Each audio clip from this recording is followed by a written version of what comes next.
Bonjour à toutes et à tous.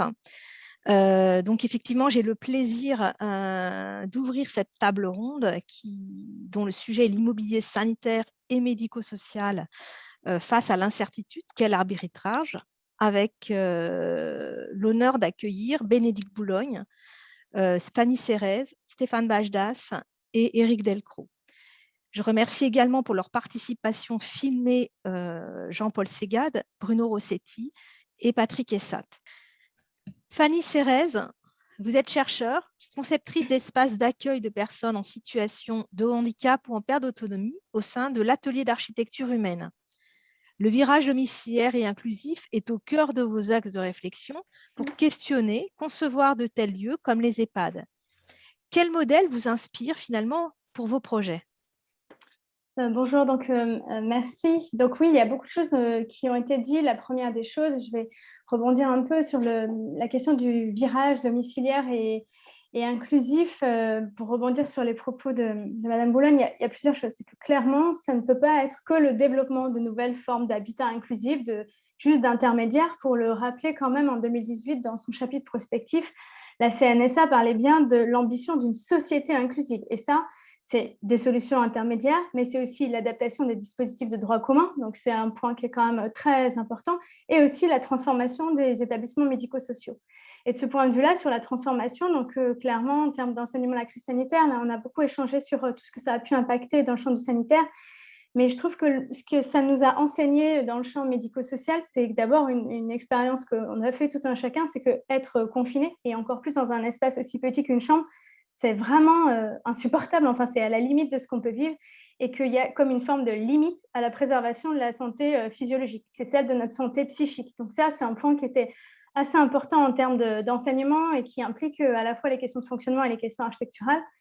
D'autres enseignements, c'est qu'on a vu naître des troubles liés à l'enfermement, et ça aussi, c'était assez intéressant parce que c'était comme le premier moment où on prenait conscience collectivement qu'il y avait un risque comme de ce qu'on pourrait qualifier de iatrogénie environnementale.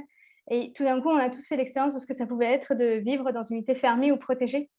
Et ça, je pense que ça nous invite à imaginer d'autres manières de sécuriser qu'à travers la fermeture. De réouvrir. Et un autre point qui était aussi assez intéressant, c'est que parmi tous les établissements qu'on a pu accompagner, on voit bien que tous ceux qui avaient des sites plutôt pavillonnaires, alors si on retrace un peu l'histoire de l'hôpital, on se souviendra sans doute qu'initialement, on avait différents types de pavillons qui étaient notamment faits pour limiter le risque épidémique. Puis avec l'arrivée de la pénicilline, on a vu ce risque un peu disparaître, qui nous a fait arriver le grand hôpital monobloc, les grandes institutions monobloc. Mais finalement, tous ces établissements qui sont pavillonnaires et qui ont aussi l'avantage d'offrir une échelle beaucoup plus humaine dans l'accompagnement et dans la prise en charge, peut-être plus de spécialisation aussi dans la manière dont on peut répondre aux diverses envies et besoins des personnes, ça a aussi un intérêt sur le plan sanitaire. Donc ça, c'est intéressant de se dire peut-être que le futur, il n'est pas forcément de la même manière que ce qu'on imagine. Et l'autre point qui est très, très important, et vous parliez d'accélérateur, je pense que tout le secteur est un peu d'accord maintenant, c'est que même si le besoin est très grand, et si on prend le cas par exemple des EHPAD, où on voit bien que clairement, avec l'avancée en âge, il y a un très grand besoin. On découvre pour la première fois peut-être que si l'offre est trop indésirable, entre guillemets, en fait, on ne trouve plus preneur. Et ça, c'est un sujet qui est assez important. Je crois que c'est la première fois où on a des places vacantes en EHPAD de manière assez forte, qui nous invite à repenser un peu le secteur. Et donc, au niveau des perspectives, vous en parliez, le virage domiciliaire et inclusif. Donc, jusque-là, c'était une espèce de grand mot, un grand vœu pieux. Et puis, ça s'est un peu accéléré. Donc, en termes de Ségur de la santé, il y a eu aussi un déblocage des fonds qui a été fait spécifiquement ciblé sur la rénovation et la transformation de l'offre médico-sociale, et avec l'inscription au sein de la circulaire d'instruction des plans d'aide à l'investissement de la CNSA de cette notion qu'il va falloir aller vers des formes un peu différentes. Je trouve que le lancement du laboratoire des solutions de demain, aussi la CNSA, le 12 juillet, c'est un point qui est assez fort. Et puis la parution du rapport Think Tank Matière Grise il y a quelques semaines, qui disait, tout l'objectif finalement, c'est que cet argent qui va être investi, il ne vienne pas consolider une offre qui est assez peu désirable, mais qui vienne vraiment soutenir la transformation avec, comme vous l'avez dit, un patrimoine qui est très grand. Alors, les principaux points qui ressortent, la première chose, c'est qu'il faut qu'on aille vers de vrais logements. Ça, je pense que c'est un point qui est absolument essentiel, parce que être et avoir un chez-soi, c'est absolument indispensable c'est lié à notre condition humaine, et même quand le besoin de soins est très grand, et que sans doute, on a besoin, et ça rejoint aussi tout ce que vous disiez avant, de dissocier l'offre d'accompagnement et l'offre de soins de l'offre d'habitat. Donc ça a l'avantage d'offrir beaucoup plus de réactivité et de modularité, mais ça a aussi l'avantage du point de vue de la personne elle-même qui est accompagnée de garantir la préservation de son chez-soi et de limiter le risque qu'on a souvent dans les EHPAD, c'est qu'on ne sait pas trop si c'est un lieu de soins, un lieu de vie, enfin c'est souvent un peu les deux. Et que finalement, on pourrait, en repositionnant de manière assez différente les interventions, avoir des structures des structures d'habitat, hein, donc je ne parlerai plus d'hébergement, mais d'habitat, où le soin interviendrait comme il intervient à domicile, sous forme de SIAD ou même d'hospitalisation à domicile, et avec finalement une dissociation très forte sur le plan spatial, avec des paliers, des seuils et pourquoi pas même des entrées séparées. Parce que qui dit transformer toutes les structures en plateforme de services, s'appuyer sur le médico-social pour assurer une partie des choses, requiert quand même qu'on réfléchisse vraiment à, pour ceux qui habitent là, concrètement, on ne peut pas habiter une plateforme de service. Donc, on a besoin aussi de dissocier et d'articuler ces choses-là pour que chaque mission puisse être menée à bien correctement et en limitant au maximum les conflits d'usage. Et tout ça, alors nous, on est un peu, j'allais dire, au début, mais il faut savoir qu'aux Pays-Bas, vous parlez quels sont les modèles qui peuvent nous inspirer pour le futur.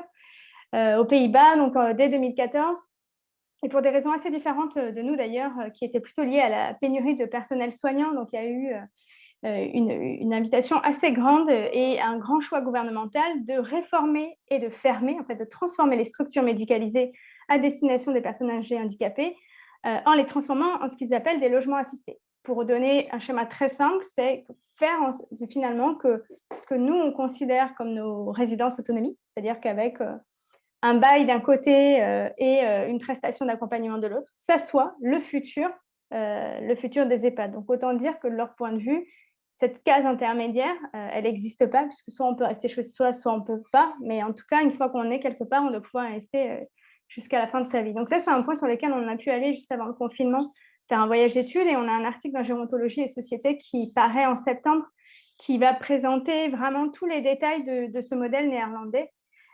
Et qui est tout à fait transposable en France. Et en fait, d'ailleurs, hein, c'est assez intéressant de dire, il existe déjà plein de choses qui sont faites en France dans cette logique-là, avec les contraintes existantes, actuelles, françaises, qu'elles soient réglementaires, financières. Et sans doute, alors peut-être pas trop encore dans le champ de la gérontologie, et encore que, mais beaucoup dans d'autres secteurs, y compris dans le sanitaire. Pour donner un exemple, c'est La Maison à Gardanne, un centre d'unité soins palliatifs autonome, externalisé de l'hôpital dans le sud de la France, qui est vraiment entré dans cette logique. La preuve, c'est d'autres structures dans le champ du handicap qui ont été capables de transformer leur chambre en appartement. Donc, par exemple, on prend 3 chambres et on en fait 2 appartements. Toute la capacité qui est perdue à aller conventionner avec des bailleurs sociaux sur des dispositifs de droit commun pour diversifier l'offre. Et donc, on voit bien qu'il y a beaucoup de manières en fait, de transformer les structures. Et là, sur des projets sur lesquels on travaille plus récemment, d'aller sur des choses pavillonnaires, par exemple, des maisons partagées, même des structures un peu grandes ou carrément des appartements. Et un point qui est vraiment très important, c'est que souvent on se dit oui, mais par exemple, faire des espaces privatifs plus grands, on va dire bah oui, mais du coup, il faut faire plus de mètres carrés. Et nous, on dit ben oui ou non. Ça, on parle des espaces de stockage, c'est un peu la même chose. Je pense que ce qui est vraiment important, c'est de se dire faire mieux, ce n'est pas forcément faire plus, mais c'est faire autrement. Et de se dire, bah, si j'ai 50 mètres carrés par usager, comment est-ce que je vais décider d'abriter ces choses-là? Comment est-ce que je vais m'appuyer sur ce qui existe sur le territoire? Comment est-ce que je vais réorganiser mes choses? Est-ce que j'ai besoin de tout connecter par l'intérieur sur des très grands couloirs? Aujourd'hui, c'est 35% de la superficie d'un établissement. Et finalement, ça requiert, en tout cas de notre point de vue, de sortir un peu la tête de l'eau, d'aller se nourrir d'autres expériences, qu'elles soient menées dans le champ du handicap, en gérontologie, et puis surtout de s'appuyer, et ça je pense que c'est un point qui est très important, sur l'état de l'art scientifique international. En France, on n'a pas encore une très très grande ressource sur tous ces sujets-là, mais dans d'autres pays, ça fait longtemps qu'ils publient sur quel type de solution procure quel type d'effets et de bénéfices pour des usagers avec des besoins qu'on pourrait considérer comme spécifiques. Alors en fait, ça ne requiert pas forcément plus de mètres carrés ou d'argent, mais par contre, ça requiert plus de temps. Et ça, je crois qu'en effet, on peut traiter les choses en urgence, mais on se dit que si aujourd'hui, on va investir ces fonds Ségur de la santé et qu'on va les immobiliser pour 25 ans, peut-être que ça requiert quand même d'être un peu attentif et de mobiliser l'intelligence collective dans la mise en œuvre de ces projets territorialisés. Et finalement, le grand appel que nous on a, c'est de surtout sortir cette logique qui a pu avoir un temps de duplication de programmes types sur différents territoires qui étaient fondés pour beaucoup d'entre eux sur des représentations un peu dépassées des publics et surtout assez loin de la diversité de leurs aspirations et de leurs besoins. Merci beaucoup pour ce témoignage très éclairant.